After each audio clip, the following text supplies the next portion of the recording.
Okay, welcome back. Part 2 of Battle Pirates for beginners. Part 2 of who knows how many parts. This part we're going to deal with fleets. We're going to deal with fighting. We're going to take some stuff out to the map. We're going to go blow some stuff up. Because that is why you play this game. You play this game to blow stuff up. You get home from work, you get home from school, and you're like, crap, I need to blow some stuff up. Or this is a flash game, so you could, if you're still at work or you're still at school, guess what? You might can still blow some stuff up. So, this is the fleet I told you to make last time, the Havoc ones. You probably haven't made it yet because you're probably just watching these two videos in sequence. But let me go show you what they can do. Little boats. Let's go killer number 7. These ships can kill up to around level 17, the same way I'm going to show you. I'm going to show you the basics of. You click the join button. You click the let's go. I'm hitting the up arrow. The up arrow selects all ships. I click on the map where I want the ships to go.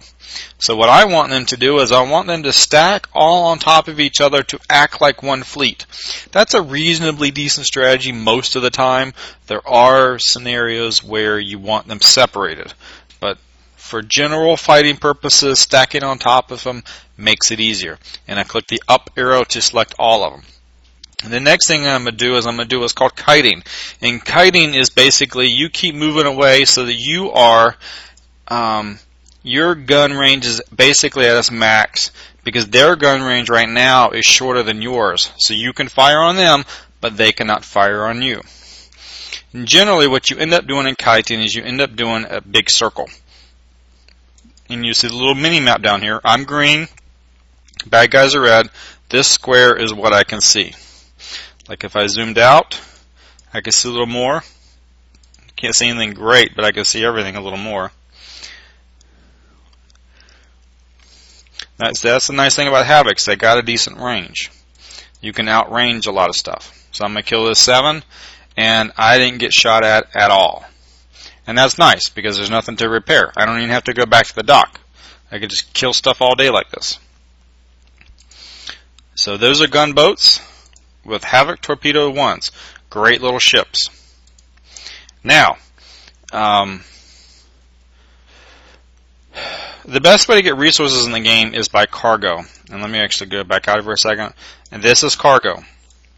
This is standard cargo, and then this is elite cargo. Okay.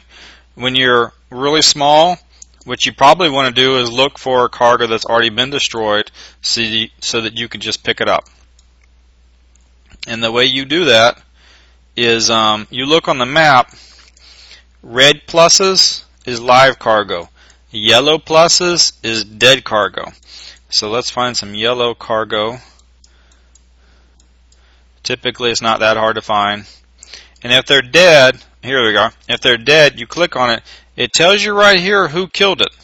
You may want to ask that person if that's free cargo. If it's free, you could just go pick it up and then take it home. You can keep going back to it and keep loading cargo until it blows up. When it blows up, that means it's empty. Okay. And I don't remember my base is, so I click Find Base. There we are. Let's go back in the base. So that was a basic fighting. Now, what I want to do is let's take these ships that I built. Remember, these ships are the Rapier Missiles 3 with engines 1. Okay. I made a fleet of 5 of them. It took an hour and a half for each ship. Now what we're going to do is we're actually going to do a campaign. And that way you can see some, a couple different fights. So what I did earlier today was I did the level 1, the prize pack 1 and the prize pack 2, or the level 1, level 2. And so we're going to do level 3 of the Down the Barrel campaign. We get 1 hour to complete it. And, oops, wrong one. And we have to do 6 combats. And unless number 6 is really hard, it won't take us maybe more than 10 minutes to do the whole thing. So what we do is, I click the up arrow key. If you want individual ones, you can do the left or right arrow key and it cycles between them. Or you can click them, but sometimes clicking them is hard. That's what we used to have to do. Don't have to do that now. We have arrow keys, which is a godsend. You have no idea how much more help that is. So this level 1 campaign is really about range. And so what we're going to do, you can click on something and it will go to it. It will find the spot.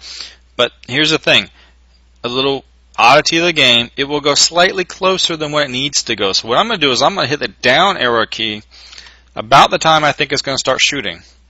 So I actually stopped the ship slightly before they would have naturally stopped. I hit the down arrow key before it was going to shoot. Later, further into this campaign, these ships will be moving at us.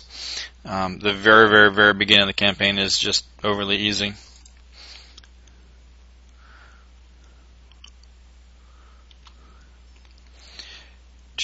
And this tells you your range that you can shoot in. This is your maximum range. This is your minimum range for this gun. Some guns have minimum ranges. So if a ship comes in here, guess what? You can't kill it. Nothing will fire at it. You'd have to spread your fleet out like a fan so that you can have overlapping ranges. Alright, so we did number 1. Let's go do number 2. And join. And let's go. And by default, they're going to auto target. The AI will run until you take it over. And see, now they're coming at us. What's also good is to learn what sort of guns are you looking at when you're looking at stuff. These are Forsaken mortars. Probably diplomatic mortars. Or peacemaker mortars, one of the two. And since he's throwing mortars, mortars fire at where you were, not where you are. So as long as you keep moving and your engines and your ship goes reasonable speed, you will outrun them. If you notice, I actually just got hit. Because mortars have they have spread and they have splash. So spread is kind of the randomness of where they're going to land. And so that one actually landed way left of its spread range. You know, that happens. So we're going to have a very quick repair on this because these ships have no armor on them at all. So they have intrinsic armor. They have the armor that was built into the ship, but they do not have. So I hit recall. I clicked on the fleet and then hit recall fleet. That sent them back home. That's a helpful thing to know. So we're back home. Go to the dock. We click it. We know that the entire fleet only takes 1 minute and 30 seconds, so we hit that. Then we hit speed up. Then we hit instant. Then we do launch. We go back out. We go back out. There we go. There are delays in launching and recovering, and that is by design. It is not technically supposed to be that slow. It is by design to prevent some hackers from doing unfair things that you can't do. We used to not have that delay, but we used to have a lot of hacker problems with doing free repairs and sending out the same sending out ghost ships and just a bunch of weird crap. But by having those delays in there, it makes all the problems go away. Alright, so we got our ships together. I kind of want them all turned the same way. And notice these ships are stopping at their maximum range. So they outrange you, but they're just using mortars. So we are going to try to just outrun the mortars while we're shooting. And we're kind of going to stay on our range so that, because the mortar's arc will change depending on how close you are to it. So if you're far away, it has the greatest arc. See, we just hit his minimum range, so he's trying to move.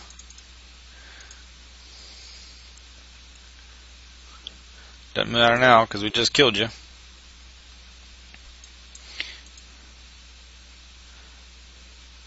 And we will finish off this fleet. Post haste. Notice they don't all hit, because these ships have a lot of evade. And evade is basically the percentage that you will get, that the guns will miss when they shoot at you. Now, if you really needed resources, you could actually go drop off money every time you did this, because we make quite a bit of money in these campaigns. So, let's go back into it. Join. Let's go. Up arrow. Click to have my ships come together. You notice here now they got a different gun. It's still a mortar, but it's a different mortar. And these are a little more likely to pop me because these ships are not overly fast. You know, I put the engines 1 up there because that's all I had researched. But they're not super fast, you know, ships. You will have faster ships in the game. So we're just basically do the same thing. Run up, stay outside of our range. And if you hold down the Shift key, you can click on different ships to target. So I'm holding down Shift, and then I click that, and what it does is it targets it without changing the course for it to go. If I just naturally clicked on this ship, what's going to happen is my ship's going to want to move there to fire. And if it's already in range, it will just stop. See? Well, sort of stop, not really. It's supposed to stop. One ship did, the other ones didn't actually learn what they're supposed to do yet. And notice that mortar landed pretty close. Alright. Finish that one. Let's go 5. Join. Let's go. Up arrow. Click your ships. Left. Left, left, left, left, left, left, left. Right. Right, right, right, right, right. You can see the numbers down here. Tells you what's on each of the ships. These would be changing if your ships differed. It's generally not a good idea to mix guns on ships that have different ranges. That makes life complicated, because what you'll end up having is sometimes guns fire and sometimes guns don't fire, depending on where you're at. It does make sense sometimes, but for a beginner, it's usually a bad idea. Alright.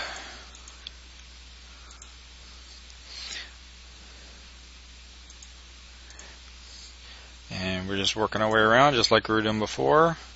This thingy will make this slide out of the way, and these slide out of the way, and this slides out of the way, because you can go down here and you can make some of shoot. Oops, I clicked behind it. Sorry about that. Get back in. If you're fighting mortars, you don't want to do too tight of a turn, because they'll end up hitting in your range. Do a sweeping turn.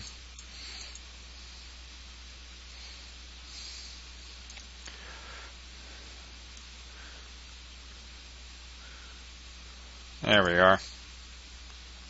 This is the health of you. This is the health of the bad guy.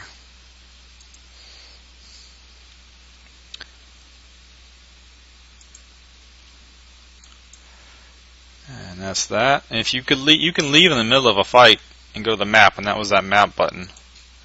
It doesn't stop the fight. That would have to be a recall button, which we don't have in this thing. Actually, there might be a recall button. Nope, there's no recall button. I thought there were recall buttons. Oops, shoot. Okay, I haven't actually done a 6. A 6, he's going to come up kind of quick. I want my ships all together, because if he aims at this one, he's probably going to hit this one, right? Because they're spread out. I want them all together.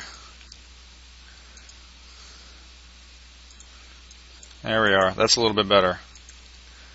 Yeah, that's a lot better. Now I'm a little harder to hit. Because the AI, the computer, always aims at the ship closest to it, okay? That's a very important thing to remember. It's aiming for the closest ship it sees. So right now it sees like probably number 1. Oops, shoot. See how the other ones lag behind a little bit? You know what? They got popped. And since I have no armor, they really couldn't even take one hit. But it's okay. It looks like I still got 3 ships. I still got number 2, number 1, and number 4. And that will probably be enough. Unless they get lucky and end up popping me again.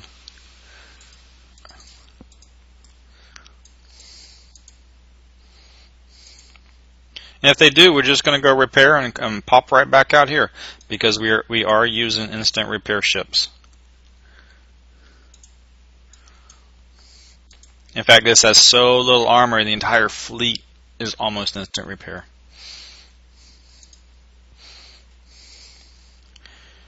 Alright. Now I'll tell you about fighting on the map.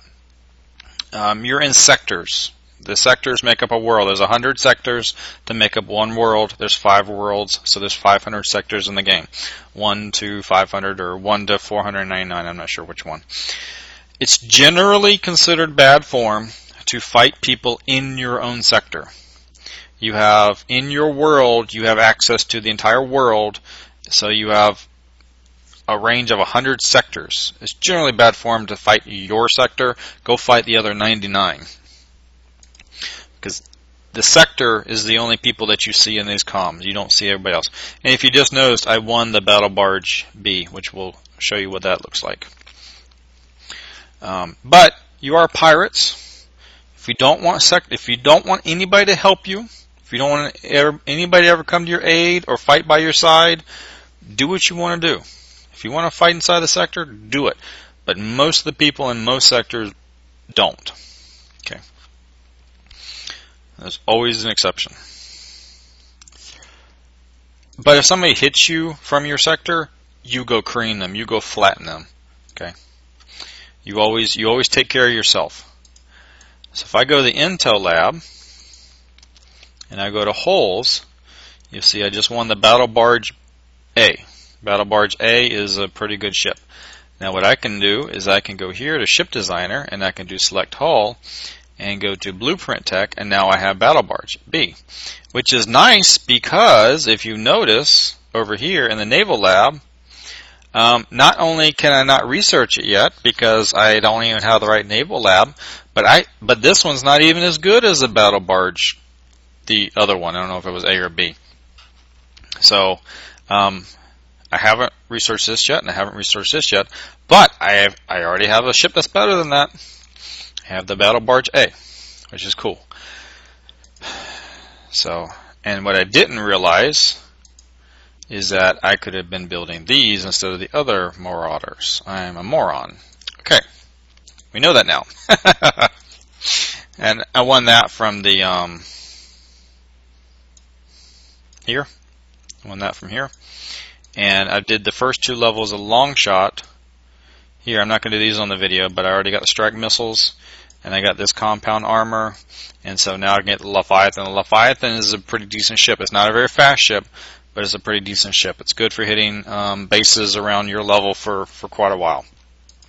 So that's the basics of using ships. Send the ships out. If you're just going to go collect money, actually this is probably a faster fleet. Actually, just to show you, it doesn't really matter which one I use. If you're just going to go collect money, let's find, so we had saw these before, so we click on, let's take these guys. You click on it and say attack cargo because you don't control that. When Little Shark technically controls it, you get a warning saying, hey, this is a high cargo fleet. Do you really want to attack this? Well, of course, it's already dead. We know it's dead because it has orange cross and it has the red skull. If it has the yellow dragon, that means it's still alive. The red skull means it's dead. You click on it, it tells you who killed it. So you just click it, and then what you'll find here is the percentage of cargo that you have on it. So this should go to 100%, and then we click here, do recall fleet, and it'll just go right back home. And if we want these guys to go home, we can either click on it and do recall fleet, or you click on it, you can click here and do recall fleet, or you can click here and do recall fleet. There's lots of ways to get a ship to go back home. Just in case just in case the ship got to a point where it's hard to click on, you can always just click here and do recall fleet. They go home. I like to wait for them to disappear from here, and then I like to go on the base, and then they should all sort of pop up to say, hey, we're here, we're home. Alright, that is the basics of dealing with some ships.